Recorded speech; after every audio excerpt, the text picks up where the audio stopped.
চলে এলাম ডানলপে রিলায়েন্স ডিজিটালের অপোজিটে মলয় রায়ের জিমে। চিনতে পারছেন এই ভদ্রলোককে? জয় বাবা ফেলুনাথের যিনি বডি বিল্ডার ছিলেন, ইনি হলেন সেই মলয় রায়। উনি একবার অর্জুন অ্যাওয়ার্ড পেয়েছেন, 8বার মিস্টার ইন্ডিয়া হয়েছেন, আর মিস্টার এশিয়াতে উনি 3rd হয়েছিলেন। বলছি স্যার কেমন আছেন বলুন? হ্যাঁ, ভালোই আছি। তো স্যার, এই এখন আপনার তো অনেক স্টুডেন্ট এই জিমে আসে, তা আপনার কি মনে হচ্ছে এখনকার দিনে ছেলেমেয়েরা কি ইন্টারেস্টেড বডি বিল্ডিংয়ের ব্যাপারে? বডি বিল্ডিং না, জিমে শরীর ফিটনেস রাখার জন্য এখন ছেলেমেয়েরা খুব ইন্টারেস্টেড, আর বডি সব বিল্ডিং বয়সের ছেলে এবং মেয়ে। আর বডি বিল্ডিংয়ের ব্যাপারে কি বলবেন? বডি বিল্ডিংয়ে কম্পিটিশন করার জন্য খুব কমই আছে।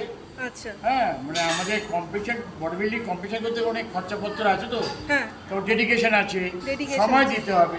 ঠিক সেই আছে। সময়টা সবাই দিতে পারে না।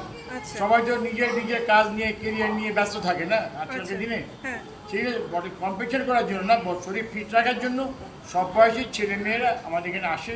আচ্ছা। হ্যাঁ, ব্যায়াম, শরীরচর্চা করে শরীর সুস্থ রাখার জন্য। ডাক্তারের ওষুধ তো অনেক খরচা, ডাক্তার দেখার অনেক খরচা, তার চেয়ে জিম করলে তো অনেক খরচা বেঁচে যাবে, শরীর সুস্থ থাকবে, সেটার জন্যই অনেকে আসে। Okay sir.